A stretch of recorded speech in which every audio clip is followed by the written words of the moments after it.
안녕하세요, 여러분. 30년간 정형외과에서 족부를 전문으로 진료해온 류기철입니다. 오늘 제가 여러분께 말씀드릴 이야기는 정말 놀라운 내용인데요.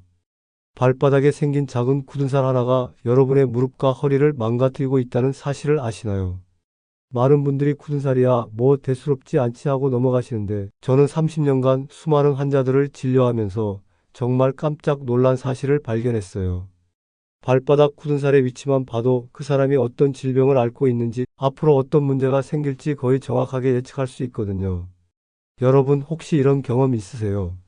아침에 일어나서 첫 발을 디딜 때 발바닥이 아프거나, 오래 서 있으면 무릎이 아프거나, 허리가 자꾸 결리는 증상 말이에요. 이 모든 게 사실은 발바닥에서 시작된 문제일 수 있어요. 오늘 이 영상을 끝까지 보시면 여러분은 발바닥 건강이 전신 건강과 얼마나 밀접한 관련이 있는지 정확히 아시게 될 거예요. 먼저 발바닥이 우리 몸에서 얼마나 중요한 역할을 하는지 말씀드릴게요. 우리가 흔히 발을 제2의 심장이라고 부르는 이유가 있어요. 발은 우리 몸 전체의 2%밖에 안 되는 작은 부위지만 나머지 98%를 지탱하는 정말 대단한 곳이거든요. 여러분이 하루 종일 활동하면서 발바닥이 받는 압력이 얼마나 될지 아세요? 보통 성인 한 명이 하루에 걸으면서 발바닥이 받는 누적 압력이 수십 톤에 달해요. 그런데 이 엄청난 압력을 발바닥의 작은 면적이 모두 감당하고 있는 거예요. 정말 대단하죠. 발바닥은 단순히 몸을 지탱하는 것만이 아니라 걸을 때 생기는 충격을 흡수해서 무릎, 골반, 척추로 전달되는 것을 막아주는 역할도 해요. 발바닥에 문제가 생기면 이 충격 흡수 기능이 떨어지면서 무릎과 허리에 무리가 가게 되는 거죠. 또한 발바닥에는 우리 몸 전체와 연결된 수많은 신경과 혈관이 지나가고 있어요. 그래서 발바닥 건강이 나빠지면 전신 건강에도 영향을 미치게 됩니다. 이제 굳은 살이 우리에게 무엇을 알려주는지 말씀드릴게요. 정말 놀라실 거예요. 제가 30년간 환자들을 진료하면서 깨달은 건데, 굳은 살의 위치와 모양만 봐도 그 사람의 건강 상태를 거의 정확하게 파악할 수 있어요. 두 번째, 발가락 아래쪽에 굳은 살이 생긴 분들이 있어요. 이런 분들은 10중 8구 무지외반증이 있거나 생길 가능성이 높아요. 무지외반증이라는 건 엄지발가락이 검지 쪽으로 휘어지는 질환인데, 이렇게 되면 체중이 두 번째 발가락 쪽으로 쏠리면서 그 부위에 굳은 살이 생기는 거예요. 발바닥 안쪽이나 바깥쪽에 굳은 살이 있는 분들은 고관절이나 무릎 관절에 문제가 있을 가능성이 커요. 관절이 틀어지면 걸을 때 발이 팔자로 휘거나 안으로 굽어서 체중이 한쪽으로 쏠리거든요. 새끼발가락과 엄지발가락 밑에만 굳은 살이 있다면 요족을 의심해 봐야 해요. 발의 아치가 너무 높아서 발뒤꿈치와 앞쪽 끝부분만 땅에 닿는 상태예요. 가장 심각한 건 한쪽 발에만 굳은 살이 있는 경우예요. 이런 분들은 척추측 만증이 있을 가능성이 높아요. 척추가 휘어져 있으면 걸을 때 체중을 양쪽 발에 고르게 분산시키지 못하거든요. 제가 진료실에서 만난 한 50대 여성 환자분은 오른쪽 발바닥에만 굳은 살이 심하게 생겨 있었어요. 엑스레이를 찍어보니 척추측 만증이 상당히 진행되어 있더라고요. 그분은 발바닥만 봐도 척추 상태를 알 수 있다니 정말 신기하다고 하시더라고요.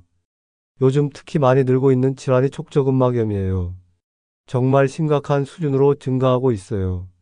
2012년에는 촉저근막염 환자가 13만 8천 명 정도였는데 2020년에는 25만 명을 넘어섰어요. 불과 8년 만에 거의 2배로 늘어난 거죠. 촉저근막염이라는 건 발바닥을 지탱하는 촉저근막이라는 조직에 염증이 생기는 질환이에요. 아침에 일어나서 첫 발을 디딜 때 발바닥이 찌릿하게 아픈 게 대표적인 증상이에요. 50대에서 가장 많이 발생하고 여성이 남성보다 1.3배 정도 많이 걸려요. 문제는 촉저근막염을 단순히 발바닥 질환으로만 생각하시는 분들이 많다는 거예요. 하지만 촉저근막염이 있으면 걷는 자세가 이상해지면서 무릎, 고관절, 허리에까지 영향을 미쳐요. 실제로 촉저근막염 환자들 중 상당수가 허리 통증이나 무릎 통증을 함께 호소하세요. 제가 치료한 한 60대 남성 환자분은 촉저근막염으로 인해 걷는 자세가 이상해지면서 무릎 관절염까지 생겼어요. 발바닥 치료를 하니까 무릎 통증도 많이 좋아지더라고요. 이제 가장 중요한 부분을 말씀드릴게요. 굳은 살이 무릎과 허리에 어떤 영향을 미치는지 말이에요. 발바닥에 굳은 살이 생기면 그 부위의 감각이 떨어져요. 굳은 살은 말 그대로 죽은 조직이거든요. 발바닥에 감각이 떨어지면 걸을 때 균형을 잡기가 어려워져요. 우리가 걸을 때 발바닥의 미세한 감각을 통해 지면의 상태를 파악하고 균형을 조절하는데 굳은 살 때문에 이 기능이 떨어지는 거죠. 균형 감각이 떨어지면 걸을 때 몸이 좌우로 흔들리게 되고 이를 보상하기 위해 무릎과 허리 근육이 과도하게 긴장하게 돼요. 또한 굳은 살이 있는 부위는 압력을 제대로 분산시키지 못해요. 그러면 다른 부위에 더 많은 압력이 가해지면서 발바닥 전체의 압력 분산이 불균형해져요. 이런 불균형이 발목, 무릎, 고관절을 거쳐 척추까지 영향을 미치게 되는 거예요. 예를 들어 발바닥 안쪽에 굳은 살이 있으면 걸을 때 발이 안쪽으로 기울어지게 되고 이는 무릎 관절의 안쪽에 더 많은 부담을 주게 돼요. 시간이 지나면 무릎 관절염으로 이어질 수 있죠. 발바닥 바깥쪽에 굳은 살이 있으면 반대로 무릎 관절의 바깥쪽에 부담이 가게 되고 동시에 허리도 한쪽으로 기울어지면서 허리 통증이 생길 수 있어요. 실제로 제가 만난 환자분들 중에는 발바닥 굳은 살을 제거하고 올바른 걸음걸이로 교정한 후 무릎 통증이나 허리 통증이 많이 좋아진 분들이 정말 많아요. 제가 30년간 진료하면서 경험한 실제 사례들을 말씀드릴게요. 45세 직장 여성분이 오셨는데 만성 허리 통증으로 고생하고 계셨어요. 여러 병원에서 허리 치료를 받았지만 별로 효과가 없었대요. 그런데 발을 보니까 오른쪽 발바닥 바깥쪽에 굳은 살이 심하게 생겨 있더라고요. 걸음걸이를 관찰해 보니 오른쪽으로 몸이 기울어져 있었어요. 발바닥 굳은 살을 제거하고 깔창을 맞춰서 압력을 고르게 분산시켰더니 3개월 만에 허리 통증이 80% 이상 좋아졌어요. 그분이 발 때문에 허리가 아팠다니 정말 신기하다고 하시더라고요. 또 다른 55세 남성 환자분은 무릎 통증으로 오셨어요. 양쪽 무릎이 아파서 계단 오르내리기가 힘들다고 하시더라고요. 발바닥을 보니까 두 번째 발가락 아래쪽에 굳은 살이 양쪽 다 심하게 생겨 있었어요. 무지외반증도 같이 있었고요.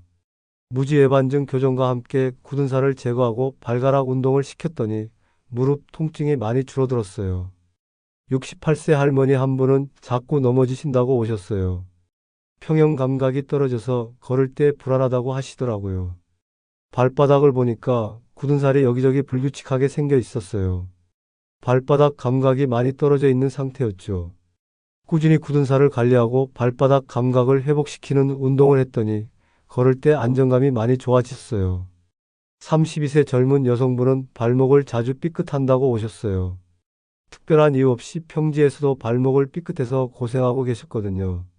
발바닥 굳은 살 때문에 발목 주변 근육들의 균형이 깨져서 생긴 문제였어요. 굳은 살을 제거하고 발목 안정성을 키우는 운동을 했더니 발목을 삐끗하는 일이 거의 없어졌어요. 이런 사례들을 보면서 저도 발바닥 건강의 중요성을 새삼 느끼게 되었어요. 모든 굳은 살이 다 똑같이 문제가 되는 건 아니에요. 굳은 살의 종류와 위험도를 알려드릴게요. 가장 흔한 건 발뒤꿈치 굳은 살이에요. 이건 대부분 건조함 때문에 생기는 거라서 큰 문제가 되지 않아요.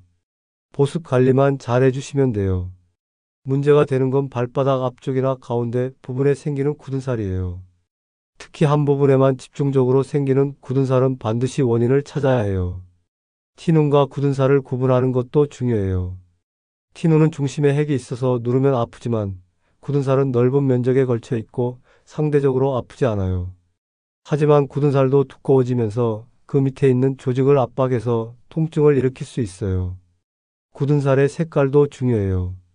정상적인 굳은 살은 노란색이나 갈색을 띠는데 검은색이나 빨간색을 띈다면 혈액순환에 문제가 있을 수 있어요. 특히 당뇨가 있는 분들은 굳은 살 관리를 더욱 조심해야 해요. 당뇨 환자는 상처 치유가 잘 안 되기 때문에 굳은 살에서 상처가 생기면 큰 문제가 될 수 있거든요. 이제 굳은 살을 예방하고 관리하는 방법을 알려드릴게요. 가장 중요한 건 신발 선택이에요. 발에 맞는 편안한 신발을 신는 것만으로도 굳은 살을 상당히 예방할 수 있어요. 신발을 고를 때는 오후에 고르세요. 하루 종일 활동한 후 발이 가장 많이 부어 있을 때니까 그때 맞는 신발이 진짜 맞는 신발이에요. 굽이 너무 높거나 너무 낮은 신발도 피하세요. 2-3cm 정도의 적당한 굽이 발 건강에 가장 좋아요. 신발 밑창도 중요해요. 너무 딱딱한 밑창은 충격 흡수가 안 되고 너무 말랑한 밑창은 발을 제대로 지지해주지 못해요. 굳은 살이 이미 생겼다면 올바른 방법으로 제거하는 게 중요해요. 집에서 무작정 칼로 깎아내거나 억지로 뜯어내면 안 돼요. 따뜻한 물에 발을 담가서 굳은 살을 부드럽게 만든 다음 부석이나 각질 제거기로 조심스럽게 제거하세요. 각질 연화제를 사용하는 것도 좋은 방법이에요. 요소나 살리시산이 들어있는 크림을 발라주면 굳은 살이 부드러워져요. 발바닥 마사지도 도움이 돼요. 매일 저녁 발바닥을 마사지해주면 혈액순환이 좋아지고 굳은 살 예방에도 효과적이에요. 걷는 자세도 중요해요. 발 뒤꿈치부터 착지해서 발가락 끝으로 체중을 이동시키는 것이 올바른 걸음걸이에요. 발가락 운동도 꾸준히 해주세요. 발가락으로 수건을 짚거나 구슬을 옮기는 운동을 하면 발바닥 근육이 강화돼요. 체중 관리도 중요해요. 체중이 많이 나가면 발바닥에 가해지는 압력이 커져서 굳은 살이 생기기 쉬워요. 발바닥 건강을 위해 평소에 지켜야 할 생활 습관들을 알려드리고요. 첫 번째, 매일 발을 깨끗이 씻고 잘 말리세요. 특히 발가락 사이까지 꼼꼼히 닦아야 해요. 습한 환경은 세균이나 곰팡이가 번식하기 좋거든요. 두 번째, 발톱을 올바르게 관리하세요. 발톱은 너무 짧게 자르지 말고 일직선으로 잘라야 해요. 둥글게 자르면 내향성 발톱이 생길 수 있어요. 세 번째, 양말을 자주 갈아 신으세요. 하루에 2번 정도 갈아 신는 것이 좋고 천연 소재로 된 양말이 발 건강에 좋아요. 네 번째, 맨발로 걷는 시간을 늘리세요. 집에서는 가능하면 맨발로 지내시고 공원이나 해변에서 맨발로 걷는 것도 좋아요. 다섯 번째, 발바닥 스트레칭을 꾸준히 하세요. 아침에 일어나기 전과 잠자리에 들기 전에 발바닥과 종아리를 스트레칭 해주세요. 여섯 번째, 금연하세요. 담배는 혈액순환을 방해해서 발 건강에 나빠요. 특히 당뇨가 있는 분들은 더욱 조심해야 해요. 일곱 번째, 정기적으로 발 건강을 체크하세요. 발에 상처나 변화가 없는지 매일 확인하고 이상이 있으면 바로 병원에 오세요. 언제 병원에 가야 할까요? 발바닥 굳은 살 때문에 언제 병원에 가야 하는지 알려드릴게요. 굳은 살에서 통증이 심하게 날 때는 반드시 병원에 오세요. 특히 걸을 때 아픈 정도가 아니라 가만히 있어도 아프다면 염증이 생겼을 가능성이 있어요. 굳은 살에서 피가 나거나 고름이 생겼을 때도 즉시 병원에 오셔야 해요. 이런 경우는 감염될 위험이 있거든요. 굳은 살이 계속 재발한다면 근본적인 원인이 있을 가능성이 높아요. 발의 구조적 문제나 걸음걸이 문제를 확인해 봐야 해요. 한쪽 발에만 굳은 살이 심하게 생긴다면 척추나 골반에 문제가 있을 수 있으니까 정밀 검사를 받아보세요. 당뇨나 혈액순환 장애가 있는 분들은 작은 굳은 살이라도 전문의와 상담하시는 게 좋아요. 굳은 살과 함께 발목이나 무릎, 허리 통증이 있다면 종합적인 검사가 필요해요. 앞으로 발 건강 관리는 더욱 중요해질 거예요. 인구가 고령화되면서 발 질환도 계속 늘어날 것으로 예상되거든요. 최근에는 3D 발 스캔을 통해 개인 맞춤형 깔창을 만드는 기술이 발달하고 있어요. 이런 기술을 잘 활용하면 발 건강을 더 효과적으로 관리할 수 있을 거예요. 또한 웨어러블 기기를 통해 걸음걸이를 실시간으로 분석하고 교정하는 시대도 곧 올 것 같아요. 하지만 어떤 기술이 발달해도 기본적인 발 관리의 중요성은 변하지 않을 거예요. 매일 발을 관찰하고 적절한 신발을 신고 올바른 걸음걸이를 유지하는 것이 가장 중요해요. 여러분, 오늘 발바닥 건강에 대한 이야기 어떠셨어요? 발은 정말 우리 몸의 뿌리와 같은 곳이에요. 발이 건강해야 온몸이 건강할 수 있거든요. 작은 굳은 살 하나라도 소홀히 하지 마시고 평소에 발 건강에 관심을 가져주시기 바라요. 특히 나이가 들수록 발 건강은 더욱 중요해져요. 발이 불편하면 활동량이 줄어들고 그러면 전반적인 건강 상태도 나빠질 수 있거든요. 건강한 발로 인생의 마지막까지 씩씩하게 걸어가시길 바라고 발에 조금이라도 이상이 있으시면 혼자 끙끙 앓지 마시고 전문의와 상담받으시기 바랍니다. 제가 30년간 환자들을 진료하면서 느낀 가장 큰 보람은 환자분들이 다시 건강하게 걸을 수 있게 되었을 때였어요. 여러분 모두가 평생 건강한 발로 원하는 곳 어디든 자유롭게 걸어가실 수 있기를 진심으로 바랍니다. 여러분의 좋아요와 구독은 앞으로 일반적으로 접할 수 없는 생생한 정보로 도움드릴 수 있습니다. 오늘도 건강한 하루 보내시고 발 건강 꼭 챙기세요. 감사합니다.